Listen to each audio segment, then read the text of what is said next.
ശരി. അപ്പോൾ ഈ ഒരു പ്രോസസ്സ് ഞാൻ മനസ്സിലാക്കുന്നത് ഒരു മീഡിയേറ്ററിന്റെ ആവശ്യമില്ല. ആക്ച്വലി ഒരു ആൾക്ക് തന്നെ ചെയ്യാവുന്ന കൺസൾട്ടന്റിന്റെ ആവശ്യമില്ല. അതായത് ടെക്നിക്കലി ഒരാൾക്ക് തന്നെ ചെയ്യാനായിട്ട് സാധിക്കും. പക്ഷെ അത് ഗൈഡൻസ് ഇല്ലാതെ ചെയ്യാൻ ബുദ്ധിമുട്ടാണ്. എന്ത് എപ്പോ എങ്ങനെ ചെയ്യണമെന്ന് ഒരാൾക്ക് ഇപ്പൊ ലൈക്ക് എനിക്ക് ആദ്യമായിട്ട് അപ്ലൈ ചെയ്യുമ്പോൾ എനിക്ക് അതിനെ കുറിച്ച് അറിയണമെന്നില്ല. പക്ഷെ എന്നെ സംബന്ധിച്ച് ഇപ്പൊ ഞാനൊരു ആളെ ബൈപ്പാസ് ചെയ്ത് ഡയറക്റ്റ് യൂണിവേഴ്സിറ്റിയിൽ അപ്ലൈ ചെയ്യാൻ ആഗ്രഹിക്കുന്നെങ്കിൽ എനിക്ക് അതിനുള്ള ഓപ്ഷൻ ഉണ്ട്. പക്ഷെ എനിക്ക് അതിനെക്കുറിച്ച് കാര്യങ്ങൾ വ്യക്തമായിട്ട് അറിയാത്തത് കൊണ്ട് ഒരു കൺസൾട്ടന്റിനെ കൂടെ നിർത്തുന്നതാണ് എപ്പോഴും നല്ലത്. അതാണല്ലോ അതിന്റെ പ്ലേസ്മെന്റ്. അല്ലാതെ ഇതിന്റെ ഇടയിൽ മറ്റൊരു മീഡിയേറ്റർ വരുന്നില്ലല്ലോ. അപ്പൊ അങ്ങനെ മീഡിയേറ്റേഴ്സ് ഉണ്ടെങ്കിൽ തന്നെ ഒരു പക്ഷെ അവര് ഒരു കൺസൾട്ടന്റ് ആയിട്ടാണ് ആക്ട് ചെയ്യുന്നുണ്ടായിരിക്കുക. They are not a mediator, they are a supporting person അല്ലെ. കാരണം പലപ്പോഴും പല പേരൻസും പറയുന്നത് അയാള് വഴി എന്റെ കുട്ടിയെ വിട്ടു, അപ്പൊ അയാള് വഴി എങ്ങനെയാ പോകുന്നത്? അങ്ങനെ ഒരു ഓപ്ഷൻ ഇല്ലല്ലോ. കാരണം നമ്മൾ ഡയറക്റ്റ് യൂണിവേഴ്സിറ്റിയിലേക്കല്ലേ പോകുന്നത്. യൂണിവേഴ്സിറ്റിയാണ് പിന്നെ കൺട്രിയുടെ ഈ പറഞ്ഞ ഡോക്യുമെന്റേഷൻ പ്രോസസ്സിലേക്ക് എല്ലാം ലീഡ് ചെയ്യുന്നത്. ഓക്കെ, അപ്പോ ഈ അവയർനെസ് ഞാൻ നാട്ടിൽ കൊടുക്കാൻ ആഗ്രഹിക്കുകയാണ്. കാരണം നിങ്ങൾ ഒരിക്കലും ഒരാൾ വഴിയല്ല പോകുന്നത്. They are supporting you in the process. Okay, അവര് നിങ്ങളെ മെന്റർ ചെയ്യുന്നു, അവയർനെസ് തരുന്നു, പ്ലസ് ആ പ്രോസസ്സിൽ സപ്പോർട്ട് ചെയ്യുന്നു. എപ്പോഴും തീരുമാനം നിങ്ങളുടെ തന്നെയാണ് എന്ന് ഞാൻ. ഓക്കെ, ഇനി അടുത്തൊരു സ്റ്റെപ്പ് എന്താണ്? ഇപ്പോൾ ഒരു കുട്ടി ഇപ്പൊ ഈ പറഞ്ഞ പ്രോസസ്സ് എന്തായാലും അവയർനെസ് വേണ്ടിയിട്ട് നിങ്ങൾ വർക്ക്ഷോപ്പ് കണ്ടക്ട് ചെയ്യുന്നുണ്ടെന്ന് പറഞ്ഞ നല്ലൊരു കാര്യമാണ്. പിന്നെ ട്രെയിനിങ് കൊടുക്കാൻ വേണ്ടിയിട്ട് you have trainers with you. Then ഈ ഒരു കുട്ടി ഈ പ്രോസസ് എല്ലാം ഫൈൻഡ് ചെയ്തു, യൂണിവേഴ്സിറ്റി ഫൈൻഡ് ചെയ്തു, എല്ലാം ത്രൂ ആയി. Now the next step is application. അങ്ങനെയാണെങ്കിൽ എവിടെയാണ് അത് അപ്രോച്ച് ചെയ്യേണ്ടത്? പിന്നെ ഇതിനൊക്കെ എന്താണ് ആവറേജ് കോസ്റ്റ് വരുന്നത്? ഈ കോസ്റ്റ് ബെയർ ചെയ്യാൻ വേണ്ടിയിട്ട് എന്തൊക്കെ ഫിനാൻഷ്യൽ അസിസ്റ്റൻസ് നമ്മുടെ നാട്ടിൽ അവൈലബിൾ ആണ്? ഇതിനെ കുറിച്ചൊന്ന് പറയാൻ പറ്റും? ആപ്ലിക്കേഷൻ കോസ്റ്റ് ഫോർ എക്സാമ്പിൾ ഇപ്പോൾ UK ആണെങ്കിൽ ആപ്ലിക്കേഷൻ കോസ്റ്റ് ഇല്ല. നമുക്ക് ഏത് യൂണിവേഴ്സിറ്റിയിൽ വേണമെങ്കിലും നമുക്ക് ഫ്രീ ഓഫ് കോസ്റ്റ് അപ്ലൈ ചെയ്യാം. ഓക്കെ സെയിം ഇപ്പോൾ മറ്റുള്ള ഓൾമോസ്റ്റ് എല്ലാ കൺട്രീസിലും ആപ്ലിക്കേഷൻ കോസ്റ്റ് ഉണ്ട്. ഞാൻ നേരത്തെ പറഞ്ഞു $100 to $250 ആവറേജ് എൻട്രി. ഇവരുടെ ആപ്ലിക്കേഷൻ സബ്മിറ്റ് ചെയ്യുമ്പോൾ നമ്മളൊരു ഫീസ് കൊടുക്കേണ്ടതാണ്. അതിപ്പോൾ നമ്മൾ ഒരേ ടൈമിൽ ഒരു കൺട്രിയിൽ 3 ഇൻസ്റ്റിറ്റ്യൂഷൻസിൽ സബ്മിറ്റ് ചെയ്ത് 3 ഇൻസ്റ്റിറ്റ്യൂഷനും 3 ഡിഫറെന്റ് കോസ്റ്റ് ഉണ്ടാവും. ആ 3 ഡിഫറെന്റ് ആയിട്ടുള്ള കോസ്റ്റ് ആകുമ്പോൾ 3 ഡിഫറെന്റ് ആയിട്ട് തന്നെ പേയ്മെന്റ് ചെയ്യണം. ഓക്കെ, അത് ചിലപ്പോൾ നമ്മൾ അതിൽ ഇന്റർഫിയർ ചെയ്യാറില്ല. ഡയറക്റ്റ് അക്കൗണ്ട് ഡീറ്റെയിൽസ് കൊടുത്തിട്ട് നിങ്ങൾ അതിനകത്തേക്ക് ട്രാൻസ്ഫർ ചെയ്ത് റെസിപ്റ്റ് തന്നാൽ മതി. ബാക്കിയുള്ളത് നമ്മൾ ഇവിടെ നിന്ന് അക്നോളജ്മെന്റ് ചെയ്തോളാം എന്നുള്ളതാണ്. എൻ്റെ അടുത്ത് പറഞ്ഞ പോലെ തന്നെ എപ്പോഴും യൂണിവേഴ്സിറ്റിയും സ്റ്റുഡൻറ്റുമായിട്ടായിരിക്കും കമ്മ്യൂണിക്കേഷൻ. കാരണം സ്റ്റുഡൻസ് എപ്പോഴും നമ്മളുടെ അടുത്ത് വിളിച്ചിട്ട് അപ്ഡേറ്റ്സ് വന്നില്ലല്ലോ, പക്ഷെ നമ്മൾക്ക് അപ്ഡേറ്റ്സ് വന്നതിന് മുമ്പ് എപ്പോഴും സ്റ്റുഡൻറ്റിനായിരിക്കും അക്നോളജ്മെന്റ് പോവുക. ഇന്നൊരു സംഭവം, ഇന്ന കാര്യത്തിന്റെ അപ്ഡേറ്റ് അത് ഇതെന്നുള്ളത്. നമ്മൾക്ക് ഒരിക്കലും ഡയറക്റ്റ് ഇന്ന സ്റ്റുഡന്റിന്റെ ബിഹാഫിൽ നമുക്ക് അവർക്ക് മെയിൽ അയക്കാൻ പറ്റില്ല. നമ്മുടെ പേഴ്സണൽ മെയിൽ ഐ ഡി ഒരിക്കലും പറ്റില്ല. അയച്ചാലും ഇവർ ചോദിക്കും are you the concern person to communicate എന്ന് നമ്മുടെ അടുത്ത് എപ്പോഴും ചോദിക്കും. അതുകൊണ്ട് തന്നെ നമ്മളെപ്പോഴും സ്റ്റുഡൻസിനോട് പറയാം, നിങ്ങൾ ഇന്ന പോലെ ഒരു മെയിൽ നിങ്ങൾ ഡ്രാഫ്റ്റ് ചെയ്യും യൂണിവേഴ്സിറ്റി, അവര് അതിന്റെ റിപ്ലൈ തന്നോളൂ. അത് ക്വിക്കായിരിക്കും നമ്മൾ കാരണം അവരുടെ മെയിൽ ഐ ഡിയിലെ എല്ലാ ഡീറ്റെയിൽസും കിടക്കുന്നുണ്ട് സ്റ്റുഡന്റ് ആപ്ലിക്കേഷൻ. നമ്മൾ ഒരിക്കലും ഈ പറഞ്ഞ പോലെ നമ്മൾ ത്രൂ ആയിട്ടുള്ള നമ്മൾ ത്രൂ അല്ലാതെ നടക്കുന്നത്. സ്റ്റുഡന്റ് ഡയറക്റ്റ് ആണ്, പക്ഷെ നമ്മൾ അവരെ അസിസ്റ്റ് ചെയ്യുന്നതുകൊണ്ടാണ് ഈ സംഭവം നടക്കുന്നത്. നമുക്ക് എല്ലാ പ്രോസസ്സും അറിയാം. അല്ലെങ്കിൽ ഇപ്പൊ ഒരു ബാങ്ക് ലോണിന് ആവശ്യമുണ്ട്, ഇവർക്ക് ഓഫ് ലെറ്റർ വന്നിട്ടുണ്ട്, പക്ഷെ ഇവരിപ്പോ അപ്രോച്ച് ചെയ്ത ബാങ്കുകാരെ പറ്റണം. പക്ഷെ നമുക്ക് ബാങ്ക് ലോൺ ചെയ്ത് കൊടുക്കണം, മറ്റേ ഏജൻസീസ് നമുക്ക് അവരെ കണക്ട് ചെയ്ത് കൊടുക്കണം. അതേപോലെ തന്നെ ഇവരുടെ ഇപ്പൊ വേറെ എന്തെങ്കിലും ഒരു ഡോക്യുമെന്റ്സ് വേണം, അതിന് എന്താണ് ക്ലാരിറ്റി വേണ്ടതെന്ന് വെച്ചാൽ ലിവിങ് എക്സ്പെൻസ് എത്ര കാണിക്കണം എന്ന് പലർക്കും നേരെ അറിയില്ല. അത് ഓരോ സ്ഥലത്ത് വെച്ച് എത്ര കാണിക്കണം, ഇത് ടോട്ടൽ എത്ര എക്സ്പെൻസ് ആണ്, അത് നമ്മളെ പോലെ ഒരു എക്സ്പേർട്ടിന് മാത്രമേ പറ്റുള്ളൂ പറഞ്ഞു കൊടുക്കാൻ. കാരണം ലണ്ടനിൽ UK ലണ്ടനിൽ ജീവിക്കുന്ന ഒരാൾക്കും ലണ്ടനിൽ പുറത്ത് ജീവിക്കുന്ന ഒരാൾക്കും കാണിക്കേണ്ടത് 2 എമൗണ്ട്. അതേപോലെ തന്നെ അത് കാണിക്കേണ്ട ഡോക്യുമെന്റ് വെച്ച് ലോൺ ആയിട്ടാണോ അതോ ഇവര് FD ആയിട്ടാണോ അതോ സേവിങ്സ് ആയിട്ടാണോ കാണിക്കുന്നത്, അത് മൂന്ന് രീതിയിലാണ് അതിന്റെ കാണിക്കേണ്ട രീതി. അപ്പൊ അങ്ങനെയുള്ള കാര്യങ്ങൾ നമുക്ക് പറഞ്ഞു കൊടുക്കാൻ പറ്റും. Okay, back to the question. നമ്മളുടെ ഈ ആപ്ലിക്കേഷൻ കഴിഞ്ഞിട്ടുള്ള പ്രോസസ്സ് എന്ന് പറഞ്ഞു കഴിഞ്ഞാൽ നമ്മളുടെ ഈ പറഞ്ഞ 3 ഡോക്യുമെന്റ്സ് എന്ന് വെച്ച് കഴിഞ്ഞാൽ ഫീസ് അടച്ച റെസിപ്റ്റ്, മെഡിക്കൽ, പിന്നെ വരുന്നത് ലിവിങ് എക്സ്പെൻസ്. ഈ ലിവിങ് എക്സ്പെൻസ് ഡിഫറെന്റ് ആണ്, അത് ഇച്ചിരി കോംപ്ലിക്കേറ്റഡ് ആണ്. ഇപ്പൊ കാനഡ, ജർമ്മനി ഒക്കെ ആണെങ്കിൽ കുറേ കൂടെ സിമ്പിൾ ആണ്.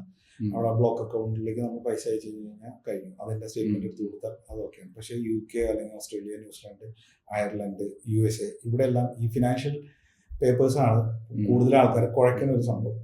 അപ്പൊ അത് നമുക്ക് 1-on-1 ഇരുന്നാലാണ് നമുക്കത് ഗൈഡൻസ്. അപ്പൊ ഈ 3 ഡോക്യുമെന്റ്സ് നമ്മൾ റെഡിയാക്കിയതിന് ശേഷം നമ്മൾ പിന്നെ ബാക്കിയുള്ള വിസ ഡോക്യുമെന്റേഷനിലേക്ക് പോവുകയാണ്. അതിന് മുമ്പ് ഒരു വിസ ഇന്റർവ്യൂ എന്ന് വേണമെങ്കിൽ ജനറലായിട്ട് പറയാം. ഞാൻ UK ക്യാസ് ഇന്റർവ്യൂ എന്ന് പറയും, ഫ്രാൻസിലാണെങ്കിൽ ക്യാമ്പസ് ഫ്രാൻസിന്റെ ഒരു ഇന്റർവ്യൂ, മറ്റേ US I-20 എന്ന് പറയുന്നത്. ഇതിന് എത്ര ടൈം എടുക്കും ഈ ഒരു പ്രോസസ്? കംപ്ലീറ്റ് വിസ സ്റ്റാമ്പ് ചെയ്യണ വരെ, അതും കൺട്രി ടു കൺട്രി ആണ്, പക്ഷെ ഏകദേശം 3 to 6 months ആണ് 3 to 6 months average time. Okay. Complete documents നമ്മുടെ കയ്യിൽ കിട്ടിയതിന് ശേഷമാണെങ്കിൽ 3 months എന്ന് വേണമെങ്കിൽ പറയാം. അതല്ല എന്ന് വെച്ച് കഴിഞ്ഞാൽ ഈ ഫിനാൻഷ്യൽ ഡോക്യുമെന്റ് ഒക്കെ കിട്ടിക്കഴിഞ്ഞാൽ വിത്തിൻ 3 months നമുക്ക് ഏകദേശം എല്ലാം റെഡി ആക്കാൻ പറ്റും. ഇനിയിപ്പോ ഒരു സാധാരണക്കാരന്റെ ചോദ്യം, ഈ പുറത്തേക്ക് പോകുന്ന കുട്ടികൾ, യൂണിവേഴ്സിറ്റിയിലേക്ക് പോകുന്ന കുട്ടികൾ, അവരുടെ അക്കോമഡേഷൻ, ഫുഡ്, ഹെൽത്ത് കെയർ, അങ്ങനെയുള്ള ഫെസിലിറ്റീസ് എങ്ങനെയൊക്കെയാണ് അവിടെ? അതെല്ലാം യൂണിവേഴ്സിറ്റി ആണോ പ്രൊവൈഡ് ചെയ്യുന്നത്? ഹെൽത്ത് കെയർ ഞാൻ ആദ്യം പറയാം. കാരണം എന്താ വെച്ച് കഴിഞ്ഞാൽ ഹെൽത്ത് കെയർ ഓൾമോസ്റ്റ് എല്ലാ കൺട്രീസും ഇവരുടെ ഹെൽത്ത് ഇൻഷുറൻസ് കവർ ചെയ്തിട്ടാണ് ഇവരെ അങ്ങോട്ട് എൻട്രി കൊടുക്കുന്നത്. അപ്പൊ അതുകൊണ്ട് ഇവരുടെ ഹെൽത്ത് എക്സ്പെൻസസ് എല്ലാം ഓൾമോസ്റ്റ് എല്ലാം ഫ്രീ തന്നെയാണ്. ഈവൻ മേജർ സർജറി വരെ ഫ്രീ ആയിരിക്കും. Okay. Accommodation universities accommodation provide ചെയ്യുന്നുണ്ട്. ഓൾമോസ്റ്റ് എല്ലാ യൂണിവേഴ്സിറ്റീസും അവരുടെ ഓൺ അക്കോമഡേഷൻ ഉണ്ട്. അത് എടുക്കാൻ അവർ പലപ്പോഴും സ്റ്റുഡൻസിനെ പ്രോത്സാഹിപ്പിക്കാറുണ്ട്. പക്ഷേ ഇവർ പുറത്തൊരു അക്കോമഡേഷൻ എടുക്കുന്നതിനേക്കാളും ഓൾമോസ്റ്റ് ഹാഫ് കൂടുതലാണ് യൂണിവേഴ്സിറ്റി അക്കോമഡേഷൻ. അപ്പൊ സ്റ്റുഡൻസ് അതുകൊണ്ട് തന്നെ പൊതുവെ പുറത്തുള്ള ഒരു അക്കോമഡേഷൻ എടുക്കാനാണ് ഇവർ കൂടുതലും. പക്ഷെ അവർക്ക് അവിടെ ഒരു പോയിന്റ് ഓഫ് കോണ്ടാക്ട് ഉണ്ടാവണമെന്നില്ലല്ലോ. അതിനെപ്പോഴും കോളേജ് ഉണ്ട്. യൂണിവേഴ്സിറ്റി ഇവരുടെ A to Z കാര്യം, കാരണം നമുക്ക് നമ്മളുടെ ഇതുപോലെയല്ല, ഒരു ഇന്റർനാഷണൽ സ്റ്റുഡൻറ് കൂടുതലെന്നല്ല, ഇന്റർനാഷണൽ സ്റ്റുഡൻസ് ജോയിൻ ചെയ്യണ ഏതൊരു ഇൻസ്റ്റിറ്റ്യൂഷൻ ആണെങ്കിലും പുറത്തുള്ള എവിടെയാണെങ്കിലും അവിടെ ഒരു ഇന്റർനാഷണൽ സ്റ്റുഡൻറ് സപ്പോർട്ട് വിങ്ങും അവർക്ക് വേണ്ടിയിട്ടുള്ള അസിസ്റ്റൻസ്, ഇവർ ഈ എന്തെങ്കിലും ഒരു റേഷ്യൽ അബ്യൂസ് എന്തെങ്കിലും ഇതുണ്ടെങ്കിൽ റിപ്പോർട്ട് ചെയ്യാനും അങ്ങനെയുള്ള ഒരു സ്റ്റുഡൻസ് ഗ്രൂപ്പ് അവിടെ വർക്ക് ചെയ്യുന്നുണ്ട്. അതിലൊരു ലീഡറും കാര്യങ്ങളും ഉണ്ട്. ഇവരെ കോളേജിൽ ഇൻട്രൊഡ്യൂസ് ചെയ്യുമ്പോൾ തന്നെ ഇങ്ങനെ ഒരു ആളെ ആയിരിക്കും ഇവർക്ക് പരിചയപ്പെടുത്തി കൊടുക്കുക. അവരുടെ ഡീറ്റെയിൽസും കാര്യങ്ങളും, എന്തെങ്കിലും അസിസ്റ്റൻസ് വേണം, ഇനി സ്റ്റുഡൻസിന് എന്തെങ്കിലും അസിസ്റ്റൻസ് വേണമെങ്കിൽ അതുവരെ ചെയ്തു കൊടുക്കാനുള്ള ഓപ്ഷൻസ് ഒക്കെ യൂണിവേഴ്സിറ്റി ഓൾറെഡി അവിടെ ഇത് ചെയ്തിട്ടുണ്ട്. പിന്നീടുള്ളത് നോർമലി ഇവരുടെ എക്സ്പെൻസസ് മീറ്റ് ചെയ്യാനുള്ള പാർട്ട് ടൈം ആണ്. അത് നോർമൽ ഇവര് തന്നെ ഇറങ്ങി കണ്ടുപിടിക്കുക എന്നുള്ളതാണ് അതിൻ്റെ അകത്ത് ഓപ്ഷൻ ഉള്ളത്. നോർമലി ക്ലാസ്സസ് വന്നത് വീക്ക്ലി 2 to 3 days ഒക്കെയാണ്. അപ്പോൾ ബാക്കിയുള്ള 1 or 2 days ഇവർക്ക് പുറത്ത് ഇവരുടെ വർക്ക് കാര്യങ്ങളെല്ലാം ചെയ്യാനായിട്ടുള്ള ഓപ്ഷൻസ് ഇവർക്കുണ്ട്. അതിപ്പോൾ ഈ പാർട്ട് ടൈം ജോബുമായിട്ട് ബന്ധപ്പെട്ട് ഞങ്ങളുടെ ഒരു കാര്യം പറയാം.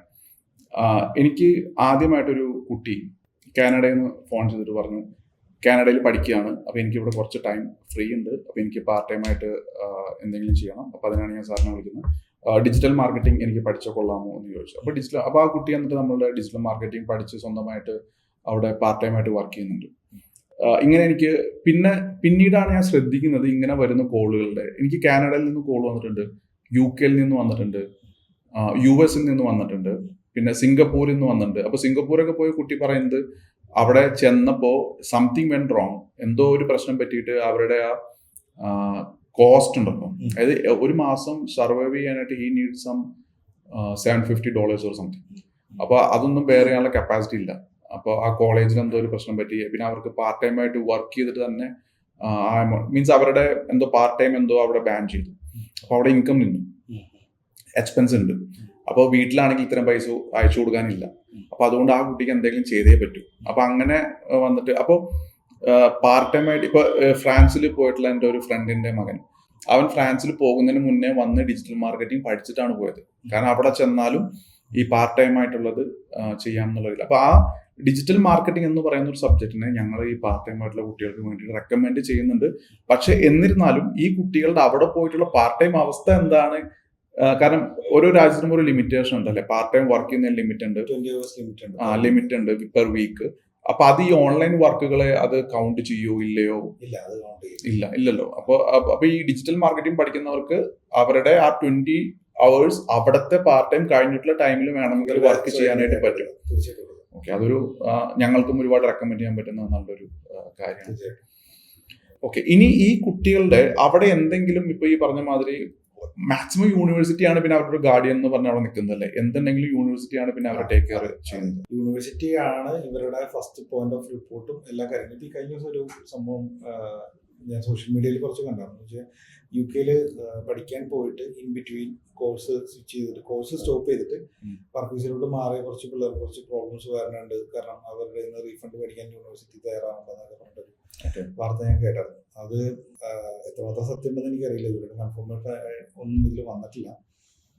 പക്ഷെ അതെന്തുകൊണ്ടാന്ന് വെച്ച് കഴിഞ്ഞാൽ ഈ യൂണിവേഴ്സിറ്റി ഈ സ്റ്റുഡൻസിനെ അവിടെ കൊണ്ടുവരുമ്പോൾ അവരൊരു വലിയൊരു എമൗണ്ട് ബെയർ ചെയ്യുന്നുണ്ട് ഇവരുടെ സ്പോൺസർഷിപ്പ് റേസ് ചെയ്യാൻ വേണ്ടിയിട്ട്. ബേസിക്കലി ആ സ്പോൺസർഷിപ്പ് റേസ് ചെയ്യുന്ന ആൾക്കാണ് 100% ഇവരുടെ അവിടുത്തെ എല്ലാ കാര്യത്തിന്റെയും റെസ്പോൺസിബിലിറ്റിയും വരുന്നത്. അപ്പൊ അതുകൊണ്ട് തന്നെ ആ യൂണിവേഴ്സിറ്റി ആണ് ഇവര് പഠിത്തം കഴിഞ്ഞ് ആ യൂണിവേഴ്സിറ്റിയിൽ നിന്ന് കോൺവൊക്കേഷൻ കഴിഞ്ഞ് ഇറങ്ങണ വരെയുള്ള എല്ലാ റെസ്പോൺസിബിലിറ്റിയും ഇവരുടെ യൂണിവേഴ്സിറ്റിയിലാണ്. യൂണിവേഴ്സിറ്റീസ് ഇവരെ വേണ്ട രീതിയിലുള്ള എല്ലാ സപ്പോർട്ടും യൂണിവേഴ്സിറ്റീസ് കൊടുക്കുകയും ചെയ്യും. അപ്പൊ ആരാണ് ഈ സ്പോൺസർ? യൂണിവേഴ്സിറ്റി ആയിരിക്കും ഇവരുടെ സ്പോൺസർ. സ്പോൺസർഷിപ്പ് ഇല്ലാതെ ഒരു വിസ, അതാണ് ഞാൻ പറഞ്ഞത്. ആദ്യമേ ഞാൻ പറഞ്ഞായിരുന്നു എന്ന് വെച്ച് കഴിഞ്ഞാൽ ചില ക്രാഷ് കോഴ്സുകൾക്ക് വിസ ഇല്ലാതെ സ്പോൺസർഷിപ്പ് റേസ് ചെയ്യാനുള്ള പൊട്ടൻഷ്യലുള്ള ചില സ്ഥാപനങ്ങൾക്ക് മാത്രമേ ഇവർക്ക് വിസ കൊടുക്കാൻ പറ്റുള്ളൂ. അത് കൊടുക്കുന്ന പൊട്ടൻഷ്യൽ ഉള്ളത് യൂണിവേഴ്സിറ്റീസ് ആയിരിക്കും. ചില കോളേജസിന് UK ചില കോളേജസിനുണ്ട്, അല്ലെങ്കിൽ ഓസ്ട്രേലിയയിലാണെങ്കിൽ അതാണ് മെജോറിറ്റി. എപ്പോഴും നമ്മൾ ജോയിൻ ചെയ്യുമ്പോൾ ഇപ്പോൾ കാനഡയോ യുഎസോ ഏതാണെങ്കിലും പ്രൈവറ്റ് കോളേജസും ഉണ്ടാവുകയാണ്. പക്ഷെ വിസ റിജക്ഷന് പോസിബിലിറ്റീസ് കുറവ് എപ്പോഴും യൂണിവേഴ്സിറ്റിയിൽ ജോയിൻ ചെയ്യുമ്പോഴായിരിക്കും. Private colleges, London business school എന്ന് പറയുന്നത് ഒരു കോളേജാണ് ആക്ച്വലി. പക്ഷെ അവരൊരു യൂണിവേഴ്സിറ്റിനേക്കാൾ ഹൈ റാങ്കിങ്ങിലേക്കാണ്. അവിടെ അപ്ലൈ ചെയ്യണമെങ്കിൽ സുഖമായിട്ട് നിങ്ങൾക്ക് വിസ കിട്ടും. അത് വേറെ സിറ്റുവേഷൻ. കോസ്റ്റ് കൂടുതലായി, കോസ്റ്റ് വളരെ വളരെ കൂടുതലാണ്.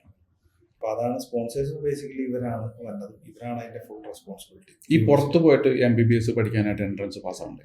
അത് ഇൻസ്റ്റിറ്റ്യൂഷന്റെയും കൺട്രിയുടെയും റൂൾസ് അനുസരിച്ച് എല്ലാ ഇൻസ്റ്റിറ്റ്യൂഷൻസിലും അത് മാൻഡേറ്ററി ഇല്ല. ചിലർ നീറ്റ് എക്സാം ക്ലിയർ ചെയ്തിട്ടുണ്ടാവണമെന്ന് പറയും, ചിലർ ഇല്ലെങ്കിലും കുഴപ്പമില്ല എന്ന് പറയുന്നത്. അതും എനിക്ക് തോന്നുന്നു കുറെയൊക്കെ സീറ്റ് അവിടുത്തെ വേക്കൻസി അനുസരിച്ച് അവർ കോംപ്രമൈസ് ചെയ്യണമെന്ന് എനിക്ക് പലപ്പോഴും തോന്നിയിട്ടുണ്ട്. ശരി, അപ്പൊ ഈ ഒരു സെഷൻ കാണുന്ന ഒരാൾക്ക് ഇപ്പോ നിങ്ങളുടെ കൗൺസിലിംഗ് എടുക്കണമെന്ന് തോന്നുകയാണെങ്കിൽ അതിന്റെ പ്രൊസീജിയർ എന്താ? സിമ്പിളാണ്. നമ്മൾക്ക് 24 hour ഓൺലൈനിൽ നമ്മൾ അസിസ്റ്റൻസിനുണ്ട്. നമ്മുടെ ഇൻസ്റ്റാഗ്രാം പേജും വാട്സപ്പ് നമ്പറുണ്ട്. അതിൽ കോൺടാക്ട് ചെയ്താൽ നമ്മൾ തിരിച്ചു ജസ്റ്റ് മെസ്സേജ് ഇട്ടാൽ മതി. നമ്മൾ തിരിച്ചു വിളിച്ച് അവരുടെ എൻക്വയറീസ് എല്ലാം ചെയ്തു കൊടുക്കും. പിന്നെ ഈ വരുന്ന നെക്സ്റ്റ് മന്ത് മെയ്യിൽ നമ്മൾ ഒരു സ്പോട്ട് അഡ്മിഷൻ ഈവെന്റ് കണ്ടക്ട് ചെയ്യുന്നുണ്ട്. അത് സ്പെഷ്യലി ഫോർ യൂറോപ്പാണ്.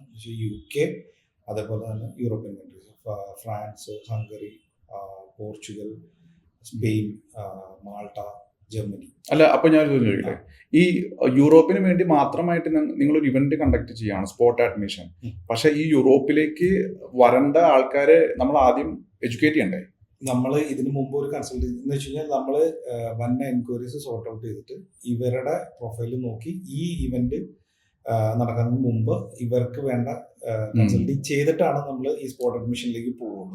സ്പോട്ട് അഡ്മിഷൻ ഈ സെക്കൻഡ് പ്രോസസ്. പക്ഷെ വേണ്ട ഗൈഡൻസും കാര്യങ്ങളെല്ലാം ചെയ്ത് ഇവർക്ക് പറ്റിയ കോഴ്സും കാര്യങ്ങളെല്ലാം ഇത് ചെയ്തിട്ട് നമ്മൾ ഡയറക്റ്റ് റെപ്രസെന്റേറ്റീവിനെ മീറ്റ് ചെയ്യിച്ചിട്ട് ഇവർക്ക് direct take it through them. ബാക്കിയുള്ള ഡോക്യുമെന്റേഷൻ അസിസ്റ്റൻസ് കാര്യങ്ങളെല്ലാം നമ്മുടെ സൈഡിൽ നിന്നുണ്ടാവും. അപ്പൊ ഈ ഇവന്റ് ഡേറ്റ് ഫിക്സ് ചെയ്തോ? നെക്സ്റ്റ് മന്ത് മിഡ് ആണ് ഡേറ്റ് ഫിക്സ് ചെയ്തിട്ടുള്ള. അത് നമ്മൾ ത്രൂ നമ്മളുടെ ഇതിൽ അറിയിക്കുന്നതാണ്. ശരി, അപ്പൊ ഞാൻ ഒന്നും കൂടെ ആ ചോദ്യം റിപ്പീറ്റ് ചെയ്യാണ്. എങ്ങനെയാണ് ഒരു പാരന്റ്സിന് നിങ്ങളുടെ ഇപ്പോൾ ഈ കൗൺസിലിംഗ് ഉണ്ടെങ്കിൽ അതിന് നിങ്ങൾ ചാർജ് ചെയ്യുന്നുണ്ടോ? ഇല്ല, ഫ്രീ ഓഫ് കോസ്റ്റ്. അതായത് ഫസ്റ്റത്തെ level of counselling free of cost ആണ്. പിന്നെ അതിനുശേഷം അവർ നിങ്ങളുടെ കൺസൾട്ടിങ് എടുക്കുകയാണെങ്കിൽ മാത്രമാണ് കൺസൾട്ടിംഗ് ഫീസ് വരുന്നത്. ഇല്ല, കൺസൾട്ടിംഗ് ഫീസ് നിങ്ങൾ ചാർജ് ചെയ്യുന്നില്ല. പിന്നെ എവിടെയാണ് നിങ്ങൾ അതിനകത്ത് ആ പ്രോസസ്സിൽ? മോസ്റ്റ്ലി നമ്മളുടെ പ്രോസസ്സിംഗിൽ നമുക്ക് ഇന്നും ചാർജ് നമ്മൾ എടുക്കണമെന്നുള്ളത്. കാരണം മോസ്റ്റ്ലി എല്ലാം നമ്മളുമായിട്ട് അസോസിയേറ്റ് ചെയ്യുന്ന എല്ലാ യൂണിവേഴ്സിറ്റി ഇൻസ്റ്റിറ്റ്യൂഷനും നമുക്ക് ഡയറക്റ്റ് ഇവരവിടെ ചെന്ന് സർവീസ് ചാർജ് നമുക്ക് തരുന്നുണ്ട്. ഓക്കെ, അത് ഇവരവിടെ ചെന്ന് ഒരു സർട്ടൻ പീരീഡ് ഒരു സെമസ്റ്റർ കംപ്ലീറ്റ് ചെയ്ത് കഴിയുമ്പോൾ നമുക്ക് ഓട്ടോമാറ്റിക്കലി നമ്മൾക്ക്. ശരി, അപ്പൊ അതായത് ഇനീഷ്യൽ കൗൺസിലിങ്ങും ഇപ്പൊ ഈ പറഞ്ഞ പോലെ കുട്ടികൾക്ക് അവയർനെസ് കൊടുക്കുന്ന പ്രോസസ്സും അവരുടെ പാരന്റ്സിന് വേണ്ടുന്ന അവയർനെസ് കൗൺസിലിങ്ങും അതിനുശേഷം ആ ആപ്ലിക്കേഷൻ പ്രോസസ്സിൽ നിങ്ങൾ കൊടുക്കുന്ന കൺസൾട്ടിങ്ങും ഫ്രീ ആണ്. അതിനുശേഷം ഈ കുട്ടി അവിടെ പോയതിനു ശേഷം അപ്പോഴും കുട്ടിയല്ല ഈ പാരന്റ്സോ അല്ലെങ്കിൽ ഇവരല്ല നിങ്ങൾക്ക് പേയ്മെന്റ് തരുന്നത്, ആ യൂണിവേഴ്സിറ്റീസ് ആണ് നിങ്ങൾക്ക് പേയ്മെന്റ് തരുന്നത്. ആസ് സച്ച് ആര് വഴി പോയാലും യൂണിവേഴ്സിറ്റി ഫീസ് സെയിം ആണ്, ആ കുട്ടിയെ സംബന്ധിച്ച് സെയിം ആണ് അല്ലേ? Okay, that's nice. കാരണം അവർക്ക് അതൊരു കൺഫേംഡ് ആയിട്ടുള്ള ഒരു ഏജ്. പിന്നെ ഇപ്പൊ ചിലർ ചോദിക്കും സ്കോളർഷിപ്പ് ഉണ്ട്. സ്കോളർഷിപ്പ് സ്റ്റുഡന്റിന്റെ മാർക്ക് അനുസരിച്ചിട്ടാണ്. നമുക്ക് അതിന് മാക്സിമം നമ്മൾ സ്റ്റുഡന്റിന് വേണ്ടിയിട്ടുള്ള സ്കോളർഷിപ്പ് മേടിക്കാനുള്ള അസിസ്റ്റൻസ് നമുക്ക് മാക്സിമം കൊടുക്കും. അപ്പൊ ഈ സ്കോളർഷിപ്പിന്റെ എലിജിബിലിറ്റി ക്രൈറ്റീരിയ, അതിന്റെ പ്രോസസ്സുകൾ അവിടെ നിങ്ങൾക്ക് സപ്പോർട്ട് ചെയ്യാൻ പറ്റും? ചില ഇൻസ്റ്റിറ്റ്യൂഷൻസ് അപ്ഫ്രണ്ട് സ്കോളർഷിപ്പ് കൊടുക്കും. എന്ന് വെച്ച് കഴിഞ്ഞാൽ ഇവർ ഓഫർ ലെറ്റർ കൊടുക്കുമ്പോൾ തന്നെ ഔട്ട് ഓഫ് ഫീസിന്റെ ഇത്ര ഞങ്ങൾ സ്കോളർഷിപ്പ് നിങ്ങൾക്ക് തരണം. ചില ഇൻസ്റ്റിറ്റ്യൂഷൻസ് അപ്ഫ്രണ്ട് കൊടുക്കില്ല. ഇപ്പൊ നമുക്കറിയാം ഇന്ത്യൻ ഇൻസ്റ്റിറ്റ്യൂഷൻ ആണ് ഓൺ റിക്വസ്റ്റ് സ്കോളർഷിപ്പ് കൊടുക്കണമെന്ന് അറിയാം. ഇപ്പൊ നമ്മൾ ആ ഓഫർ ലെറ്റർ വന്നു കഴിയുമ്പോൾ നമ്മൾ സ്റ്റുഡന്റിനെ കൊണ്ട് വേറെ മെയിൽ അയക്കും, അതിന്റെ കാര്യങ്ങളെല്ലാം ചെയ്തു കൊടുത്ത് അവരുടെ സ്കോളർഷിപ്പ് മേടിച്ചെടുക്കാൻ മാക്സിമം നമ്മൾ ഹെൽപ്പ് ചെയ്തു കൊടുക്കും. അപ്പൊ അതും ഇതിന്റെ പ്രോസസ്സിൽ നമ്മൾ ചെയ്തു കൊടുക്കുന്ന കാര്യമാണ്. പിന്നെ അത് മാത്രമല്ല, ഇപ്പൊ ചിലവർക്ക് ഓഫർ ലെറ്റർ വന്നു, ചിലവർക്ക് ബാങ്ക് ലോണിന് പ്രശ്നങ്ങളുണ്ടാവും. നമ്മളായിട്ട് അസോസിയേറ്റ് ചെയ്ത് ബാങ്ക് ലോണിന് അസിസ്റ്റൻസ് കൊടുക്കുന്ന പല ഏജൻസികളുണ്ട്. നമുക്ക് വേണമെങ്കിൽ അവരെ കണക്ട് ചെയ്ത് കൊടുത്ത് അവർക്ക് വേണമെങ്കിൽ കുറച്ചും കൂടെ എളുപ്പം പ്രോസസ്സ് എല്ലാം കുറേ കൂടെ എളുപ്പമായി കൊടുക്കും. ഇപ്പം പല സമയത്തും പേരൻസ് ആണ് പോകണമെന്നുണ്ടെങ്കിൽ ഒരു പേരൻസ് 10 പ്രാവശ്യം നടക്കേണ്ട സമയത്ത് നിങ്ങൾക്ക് നമ്മൾ ഈ ഏജൻസി കണക്ഷൻ ഉള്ളതുകൊണ്ട് കുറെ കൂടെ എളുപ്പത്തിൽ ഇവർക്ക് ലോൺ സാങ്ഷൻ ആയി കിട്ടും. ഗവൺമെന്റിന്റെ സൈഡിൽ നിന്ന് ഏതെങ്കിലും രീതിയിലുള്ള സപ്പോർട്ട് ഉണ്ടോ ഇങ്ങനെയുള്ള എഡ്യൂക്കേഷൻ പ്രോസസ്സുകൾ? ഇതുവരെയായിട്ട് എന്റെ അറിവിൽ അങ്ങനെ സപ്പോർട്ടൊന്നും ഗവൺമെന്റ് സപ്പോർട്ട് ചെയ്യാനും പാടില്ല. എന്തിനും നമ്മളുടെ റിസോഴ്സ് പുറത്തേക്ക് പോകുന്നതിനെ സപ്പോർട്ട് ചെയ്യാം. ഇതിൽ റെസ്ട്രിക്ഷൻസ് വരും എന്നൊക്കെ പറയണ്ടായിരുന്നു. പക്ഷെ ഇപ്പൊ ആ ഒരു ഹെവി ഫ്ലോ വളരെ കുറവാണ് സത്യം പറഞ്ഞാൽ. എന്ന് വെച്ച് കഴിഞ്ഞാൽ എന്തിന് പുറത്തു പോകണം എന്നുള്ളൊരു ചിന്ത പിള്ളേർക്കും ഉണ്ട്. കാരണം പോയാൽ ആക്ച്വലി വർത്താണോ എന്ന് ചിന്തിക്കുന്നില്ല. അപ്പൊ അതുകൊണ്ട് തന്നെ അത്രയും താല്പര്യമുള്ള, ഞാൻ ജെന്യൂനായിട്ട് നോക്കുകയാണ് എന്നുള്ള എൻക്വയറീസ് ആണ് ഇപ്പൊ നമുക്ക് കൂടുതലും പറഞ്ഞത്. ഒരു ടൈം ഉണ്ടായിരുന്നു ഒന്നും നോക്കാതെ കുറെ വന്നോണ്ടിരുന്നത്. പക്ഷെ ഇപ്പൊ വന്ന പിള്ളേരുകളൊക്കെ കൂടുതൽ അവെയറാണ് അവർക്ക് എന്ത് വേണം, എന്ത് ചെയ്യാൻ. കാരണം കുറെ ഫ്രണ്ട്സ് ഒക്കെ ഉണ്ട്, ഇവരുടെ റിലേറ്റീവ്സ് ഫാമിലീസ് എല്ലാം പുറത്ത്. ഇവരെല്ലാവരും പലപ്പോഴും വിളിച്ച് ചോദിച്ച് ഇവർക്ക് ബെസ്റ്റ് എന്ന് തോന്നുന്ന കാര്യങ്ങളായിരിക്കും നമ്മുടെ അടുത്ത് പലപ്പോഴും ക്രോസ് ചെക്ക് ചെയ്ത് ചോദിച്ചു ഓക്കെ ആണെങ്കിൽ പ്രൊസീഡ് ചെയ്യാം, മിക്കവാറും എല്ലാം പ്രൊസീഡ് ചെയ്യാം എന്നുള്ള രീതിയിലായിരിക്കും നമ്മുടെ അടുത്ത് വരാറ്. ഇനി വളരെ പ്ലെയിൻ ആയിട്ടുള്ള ഒരു ക്വസ്റ്റ്യൻ, നമ്മൾ ഇത്രയും കാശൊക്കെ ഇറക്കി നമ്മുടെ കുട്ടികളെ പുറത്ത് യൂണിവേഴ്സിറ്റികളിൽ പഠിക്കാനായിട്ട് വിട്ട് അവര് ഈ എല്ലാ പ്രോസസ്സും എല്ലാ പഠിപ്പും എല്ലാ ചെലവും കഴിഞ്ഞ് ഫൈനൽ എക്സാമിന് ഫെയിൽ ആയെന്ന് സംഭവിക്കും. നമ്മുടെ നാട്ടിലുള്ള പോലെ തന്നെ ഇവർക്ക് വീണ്ടും 3 പ്രാവശ്യം റിപ്പീറ്റ് ചെയ്യാനുള്ള ഓപ്ഷൻ ഉണ്ട്. എന്നിട്ടും ഫെയിൽ ആയാലോ? ഇൻ കേസ് അങ്ങനെ 3rd ടൈം ഫെയിൽ ആയാൽ പോലും ഇവർക്ക് വേറൊരു ആൾട്ടർനേറ്റീവ് ഇതെടുത്ത് കോഴ്സിലേക്ക് സ്വിച്ച് ചെയ്യാനുള്ള ഓപ്ഷൻ അപ്പോഴും ഉണ്ട്. അത് വിസ പ്രൊവൈഡ് ചെയ്യുന്ന ഒരാളായിരിക്കും. ഞാൻ ആദ്യം പറയാൻ ഞാൻ ഇപ്പോഴും പറഞ്ഞു, ഇവരിപ്പോ ഇവിടെ നിന്ന് എടുത്തു പോകുന്ന കോഴ്സ്. ഫോർ എക്സാമ്പിൾ ഇപ്പൊ UK BSc nursing, pharmacist, dentistry, physiotherapy, ഈ പ്രൊഫഷനൊക്കെ ഷോർട്ട് ലിസ്റ്റഡിൽ വന്നിട്ടുണ്ട് പുതുതായിട്ട്. ഓൾറെഡി BSc നഴ്സിംഗ് ഉണ്ടായിരുന്നു, പക്ഷെ മറ്റുള്ള പ്രൊഫഷനുകൾ ഉണ്ടായിരുന്നില്ല. ഇപ്പോൾ അതിന് ട്രൈ ചെയ്യുകയാണെങ്കിൽ അവർക്ക് പെട്ടെന്ന് ഈ കോഴ്സ് കംപ്ലീറ്റ് ചെയ്ത് ഉടനെ തന്നെ ഇവർക്ക് NHSലേക്കൊക്കെ കയറാനുള്ള പോസിബിലിറ്റി വളരെ കൂടുതലാണ്. കാരണം ഇത് ഷോർട്ട് ലിസ്റ്റ് പെടുത്തിയിട്ട് ഇപ്പോൾ ഒരു 2 ആഴ്ച എന്തോ ആയിട്ടുണ്ട്. അപ്പം ഇനീഷ്യലി ഈ പുറത്തേക്കുള്ള ഒരു ഒഴുക്ക് എപ്പോഴാന്ന് വെച്ച് കഴിഞ്ഞാൽ ഇത് ഇനീഷ്യലി ഇത് തുടങ്ങണ സമയത്ത് ചെല്ലണവർക്കാണ് ഇതിന്റെ മോസ്റ്റ് ഓഫ് ഇറ്റ് യൂട്ടിലൈസ് ചെയ്യാനുള്ള പോസിബിലിറ്റി കൂടുതലുള്ളത്. പലവരും കുറച്ച് പേരോടെ പോയി അവരെ ഓക്കെ ആയെന്ന് കാണുമ്പോഴായിരിക്കും ഇവർ കയറി ചെല്ലണം. ഇവർ ചെല്ലുന്ന സമയമാകുമ്പോഴും ഇവര് പോലെ തന്നെ വേറെ പലരും വന്നിട്ടുണ്ടാവും. എപ്പോഴും ഇതിൽ ശ്രദ്ധിക്കേണ്ട ഒരു കാര്യം, പുറത്തോട്ട് പഠിക്കാൻ പോയിട്ടുണ്ടെങ്കിൽ ഏറ്റവും ബെസ്റ്റ് ടൈം എന്ന് പറയുന്നത് ഇനീഷ്യലി ഓപ്പൺ ആയി എന്ന് ഇത് തുടങ്ങി ഇതിന് പോസിബിലിറ്റി ഉണ്ടെന്ന് പറയുമ്പോൾ യൂട്ടിലൈസ് ചെയ്യണം. അതിൽ ഏറ്റവും ബെസ്റ്റ് ഇപ്പോൾ ഒരു സമയമാണ്. ഈ ദന്തിസ്റ്റുകാർക്കൊന്നും അത്രയും ഇതുണ്ടായിരുന്നില്ല, പക്ഷെ അവരൊക്കെ ഇപ്പോൾ ഷോർട്ടേജിൽ വന്നിട്ടുണ്ട്. Physiotherapy, pharmacy, lab technician means BSc MLT ഒക്കെ കഴിഞ്ഞാൽ അവർക്ക്. ആയുർവേദത്തിന്റെ സാധ്യത എങ്ങനെയാണ്? ആയുർവേദം അവിടെ അത്രയും റെക്കഗ്നൈസ്ഡ് അല്ല. പക്ഷെ അവർക്ക് ഈ പബ്ലിക് ഹെൽത്ത് എന്ന് പറഞ്ഞ കോഴ്സ് എടുക്കുകയാണെങ്കിൽ അവർക്ക് ഹെൽത്ത് കെയർ ആയിട്ട് റിലേറ്റഡ് ആയിട്ടുള്ള വേറെ പ്രൊഫഷനിലേക്ക് പോകാൻ പറ്റും. ഹെൽത്ത് കെയർ റിലേറ്റഡ് ആയിട്ടുള്ള മറ്റേ കെയർ ഹോം മാനേജ്മെന്റ് അങ്ങനെയുള്ള സംഭവങ്ങളിലേക്ക് തിരിച്ചു പോകാൻ പറ്റും. അത് ഇവർക്ക് ആയുർവേദം ചെയ്തിട്ടുണ്ട്. നമ്മൾ ഓൾറെഡി സ്റ്റുഡൻസ് പോയി അവർ ഇതിൽ വർക്ക് ചെയ്യണമെന്നുണ്ട്. ശരി, ഇനി മിഥുൻ സ്ഥാപനത്തിന്റെ ഡീറ്റെയിൽസ് ഒന്ന് പറയാമോ? വൈസ്മൻ ഓവർസീസ് കൺസൾട്ടൻസി എന്നാണ് പേര്. 2019 തൊട്ട് നമ്മൾ ആക്റ്റീവാണ് ഫീൽഡിൽ. നമ്മൾ ഓൾറെഡി 200ഓളം പ്രൊഫൈൽ ഓൾറെഡി ചെയ്ത് കഴിഞ്ഞു. കൂടുതലും നമ്മൾ ആ UK ബൂം നടന്നതുകൊണ്ട് UK കൂടുതലും സ്റ്റുഡൻസ് പോയത്. അതുപോലെ തന്നെ ഈ പറഞ്ഞ പോലെ ബാക്കിയുള്ള രജിസ്ട്രേഷൻ ഫീസോ കാര്യങ്ങളൊന്നും ഇല്ലാതെയാണ് നമ്മൾ പ്രോസസ്സ് എല്ലാം ചെയ്തു കൊടുക്കുക. ഇവിടെ നിന്ന് അവരുടെ ഫസ്റ്റ് കൺസൾട്ടിങ് തൊട്ട് ഇവരെ അവിടെ നിന്ന് കയറി അവിടെ എത്തണ വരെയുള്ള ഇവരുടെ അക്കോമഡേഷൻ അടക്കമുള്ള അസിസ്റ്റൻസ് എല്ലാം നമ്മൾ ചെയ്തു കൊടുക്കും. ഇവ അൺലിമിറ്റഡ് നമ്പർ ഓഫ് ആപ്ലിക്കേഷൻസ് ചെയ്യുന്നതിന് നമുക്ക് ഫ്രീ ആണെന്ന് പറഞ്ഞിട്ട് നമ്മൾ ഒരു ആപ്ലിക്കേഷൻ 2 ആപ്ലിക്കേഷൻ ഒന്നും പറയാറില്ല. നമുക്ക് ഇവരുടെ എലിജിബിൾ ആയിട്ടുള്ള പ്രൊഫൈൽ ഇന്ന യൂണിവേഴ്സിറ്റി ഉണ്ടെങ്കിൽ അറ്റ്ലീസ്റ്റ് 3 എണ്ണമെങ്കിലും നമ്മൾ അറ്റ് എ ടൈം ചെയ്യും. അതിനുശേഷം ഫ്യൂച്ചറിൽ വേറെ ഇത് ഒരെണ്ണം റിജക്ഷനൊക്കെ വന്നാൽ നമ്മൾ ഇത് വേറെ ചെയ്ത് കൊടുക്കാനും നമുക്ക് മടിയൊന്നുമില്ല. മെയിൻ ഓഫീസ് എറണാകുളത്തുണ്ട്, പിന്നെ ഒരു ഓഫീസ് അങ്കമാലിലുണ്ട്. എൻ്റെ ഹോം ടൗൺ ആണ്, അതുകൊണ്ട് അവിടെ ഒരു ഓഫീസും കൂടെ ഉണ്ട്. ആർക്ക് വേണേലും നമ്മളെ എപ്പോൾ വേണേലും വിളിക്കാം. ബാക്കിയുള്ള ഡീറ്റെയിൽസ് എല്ലാം നമുക്ക് നേരിട്ട് കാണുമ്പോൾ സംസാരിക്കാം. Thank you Mithun. ഇത് ഇങ്ങനൊരു വീഡിയോ ചെയ്യാനുള്ള പ്രധാന കാരണം എന്ന് പറയുന്നത് നമുക്ക് നമ്മുടെ നാട്ടിലിപ്പോൾ എബ്രോഡ് എഡ്യൂക്കേഷൻ വളരെ ബൂമിംഗ് ആയിട്ട് പോയിക്കൊണ്ടിരിക്കുകയാണ്. അപ്പോൾ പല ആൾക്കാർക്കും ഇതിന്റെ ബേസിക്സ് അറിയാത്ത എന്താണ് ഈ എബ്രോഡ് എഡ്യൂക്കേഷൻ, എന്താണ് അവിടെ സംഭവിക്കുന്നത്, എന്താണ് അതിന്റെ പ്രോസസ്സ്, ഇങ്ങനെ ബേസിക്സ് പലർക്കും അറിയാത്തത് കൊണ്ട് അവിടെ അതിന്റെ ഒരു നീഡ് ഉണ്ട് എന്ന് തോന്നി. അതുകൊണ്ടാണ് മിഥുനെ പോലെ എക്സ്പീരിയൻസ് ഉള്ള, അതായത് സ്വയം പുറത്തു പോയി പഠിച്ച എക്സ്പീരിയൻസ് ഉള്ള ഒരു വ്യക്തിയെ കൊണ്ടുവന്നിട്ട് ഈ ഒരു സെഷൻ ചെയ്യാനുള്ള കാരണം. അപ്പോൾ നിങ്ങളും നിങ്ങളുടെ കുട്ടികൾക്ക് വേണ്ടിയിട്ടോ നിങ്ങൾക്ക് വേണ്ടിയിട്ടോ പുറത്തേക്ക് പഠിക്കാൻ ആഗ്രഹിക്കുന്നുണ്ടെങ്കിൽ ഈ വീഡിയോ മുഴുവനായിട്ട് കണ്ടു കഴിഞ്ഞിട്ടുണ്ടെങ്കിൽ നിങ്ങൾക്ക് മനസ്സിലായിട്ടുണ്ടായിരിക്കും ഇതാണ് ഇതിന്റെ ബേസിക് പ്രൊസീജിയർ എന്ന് പറയുന്നത്. ഇതിൽ നിങ്ങൾക്ക് മിഥുനെ കോൺടാക്ട് ചെയ്യാനുള്ള ഡീറ്റെയിൽസ് എല്ലാം ഞാൻ ഈ വീഡിയോന് താഴെ കൊടുത്തിട്ടുണ്ട്. അതുകൂടാതെ ഇതിന്റെ അവയർനെസ് പ്രോഗ്രാം അറ്റൻഡ് ചെയ്യാൻ പറ്റുമെങ്കിൽ നല്ലതായിരിക്കും. നിങ്ങളുടെ പാഷനുമായിട്ട് കണക്ട് ചെയ്യാൻ പറ്റുമെങ്കിൽ, കാരണം അതിനോടും എനിക്ക് പറയാനുള്ളത് പാഷനാണ് നമ്മളെ ലൈഫിൽ മുന്നോട്ട് ഡ്രൈവ് ചെയ്യുന്നത്. യാന്ത്രികമായിട്ടുള്ള ഒരു ജോലിക്കും നമ്മളെ അധികകാലം മുന്നോട്ട് കൊണ്ടുപോകാനായിട്ട് സാധിക്കില്ല. So find your passion first. And personally I am totally against this process. നമ്മുടെ നാട്ടിലെ റിസോഴ്സ് നിങ്ങൾ എന്ത് വന്നാലും നാട് വിട്ട് പോകരുത് എന്നാണ് ഞാൻ ആഗ്രഹിക്കുന്നത്. എങ്കിലും പോകാൻ ആഗ്രഹമുണ്ടെങ്കിൽ നിങ്ങൾക്ക് കൊണ്ടുവന്ന ഒരുപാട് നല്ല ഇൻഫർമേഷൻ ഇവിടെ കിട്ടിയിട്ടുണ്ടായിരിക്കും എന്ന് വിചാരിക്കുന്നു. Thank you. So we are signing off and see you in the next growth talk. So subscribe and stay tuned.